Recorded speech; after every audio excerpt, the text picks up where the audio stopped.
Welcome, Resurrection Community, to another daily devotion. It's good to be with you today. So I've been thinking recently about, for whatever reason, I've just been drawn to this image I have in my head of having seen at various times in my life either dogs that either have like a three-legged dog, or you may have seen dogs that actually have wheelchairs, or they have like a little they're almost pulling a little trailer to carry their hind legs if they're disabled in that way. And it's always fascinated me that a three-legged dog doesn't seem to have any idea that it's a three-legged dog. I don't see it spending any time looking around at other dogs with four legs and being jealous.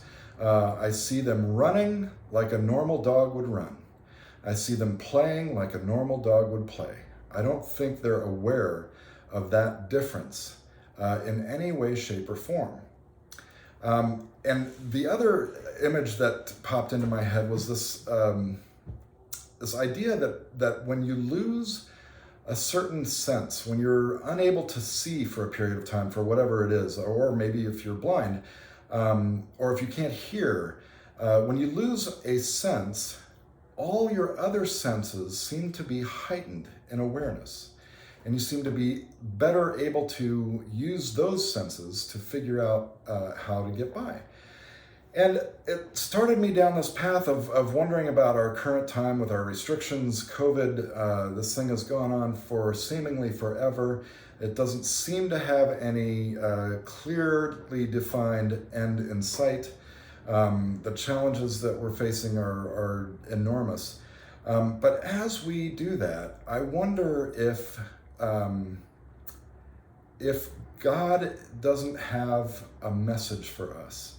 If perhaps there's a way in which when having had these senses or these limbs or whatever, however you want to perceive it, but this challenge in front of us that we're enduring, that we're living through, having that, I wonder if we aren't, if we couldn't tap into what might God be heightening in terms of our senses and our understanding and our capacity for creativity and for engagement in this world and engagement in God's love and mission and the grace that God intends for all of us.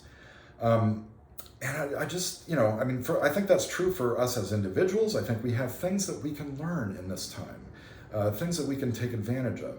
I think it's true for us in families, and I think it's true for us as a community of faith, as a church. How can we grow? How can we use this time to focus our energies, not so much on the fact that we're missing a limb or that we can't see or whatever the case might be, but rather focus on new ideas and new creativity and new ways in which God might be leading us to explore and deliver God's message of love to this world.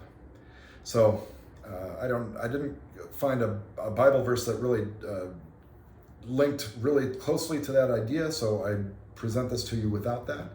But my prayer for us, for you, for me, for us as a community is that we find ways in which to creatively engage in God's loving mission for this world. Despite our current challenges, despite all of that, that we focus less energy on what we don't have and more energy on what we do and what God is doing within us. Blessings to you all, my friends. I'll see you again next week.